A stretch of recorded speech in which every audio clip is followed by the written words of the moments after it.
സത്യത്തിൽ നമ്മുടെ ഫുട്ബോൾ ഫെഡറേഷന് എന്തൊക്കെ ഈ കാണിച്ചു കൂട്ടുന്നത്? അവന്മാർക്ക് തന്നെ വലിയ പിടിയൊന്നും ഇല്ലെന്നാണ് തോന്നുന്നത്. ഒരു ടോപ്പ് ഡിവിഷൻ ആരംഭിച്ചു കഴിഞ്ഞിട്ട് അതിലേക്ക് ഒരു ടീമിനെ കൂടി ഉൾപ്പെടുത്താൻ ശ്രമിക്കുന്ന ലോകത്തിലെ ആദ്യത്തെ രാജ്യമായിരിക്കും ഇന്ത്യ. ആദ്യത്തെ ഫെഡറേഷൻ ആയിരിക്കും നമ്മുടെ ഓൾ ഇന്ത്യ ഫുട്ബോൾ ഫെഡറേഷൻ. കാര്യം എന്താണെന്ന് കഴിഞ്ഞ ദിവസം ഞാനൊരു വീഡിയോയിൽ കൂടി പറഞ്ഞിരുന്നു. നമ്മുടെ ചർച്ചിൽ ബ്രദേഴ്സിനെ ISL-ൽ ഉൾപ്പെടുത്തുന്നതിനെ കുറിച്ചുള്ള അഭിപ്രായം ആരാഞ്ഞുകൊണ്ട് 12 ISL ക്ലബ്ബുകൾക്ക് AFF ഒരു നോട്ടീസ് അയച്ചിരുന്നു. എന്നാൽ ക്ലബ്ബുകളെല്ലാം ഈ നോട്ടീസ് നിരസിക്കുകയാണ് ചെയ്തത്. ISL-ൽ ചർച്ചിലിനെ ഇനി പങ്കെടുപ്പിക്കേണ്ടതില്ല എന്നാണ് എല്ലാവരുടെയും അഭിപ്രായം.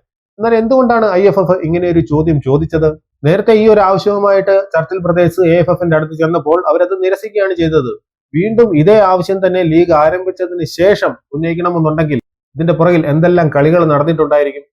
2 ക്ലബ്ബുകൾ FC ഗോവയും സ്പോർട്ടിംഗ് ക്ലബ്ബ് ഡൽഹിയും ISL-ൽ ചർച്ചിലിനെ പങ്കെടുപ്പിക്കുന്നതിന് തങ്ങൾക്ക് കുഴപ്പമൊന്നും ഇല്ലെന്ന് AFF-നെ അറിയിച്ചിരുന്നു. അപ്പൊ അവരൊഴിച്ച് ബാക്കി 12 ക്ലബ്ബുകൾക്കാണ് AFF ഇങ്ങനെ ഒരു നോട്ടീസ് അയച്ചത്.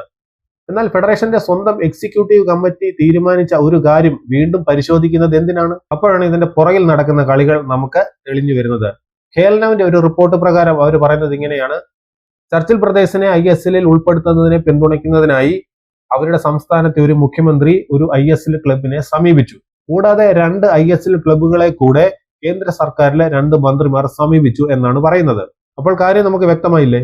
അതായത് അംഗീകൃതമായ ഒരു പാതയിലൂടെ അല്ലാതെ, നിലവിൽ ലീഗ് ചാമ്പ്യന്മാരാണല്ലോ ISL-ലേക്ക് കടക്കുന്നത്, അങ്ങനത്തെ ഒരു വഴിയിൽ കൂടി അല്ലാതെ എന്തിനാണ് ഇവര് ചർച്ചിൽ ബ്രദേഴ്സിനെ ISL-ൽ ഉൾപ്പെടുത്തുന്നത്?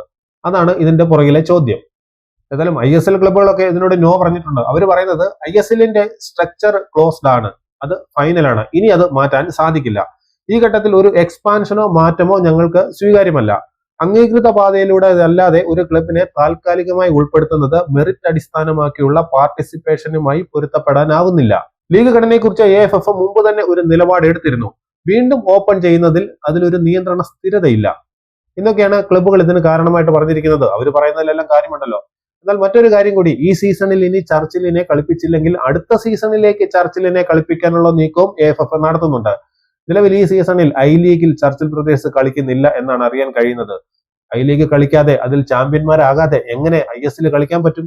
അങ്ങനെ ചർച്ചിലിനെ അവർ ഉൾപ്പെടുത്തിയാൽ ഏത് വിധത്തിൽ അവരതിനെ ന്യായീകരിക്കും? എന്തായാലും ഇന്ത്യൻ ഫുട്ബോൾ ആകെ നല്ല രസമായിട്ടിരിക്കുകയാണ് ഇപ്പോൾ.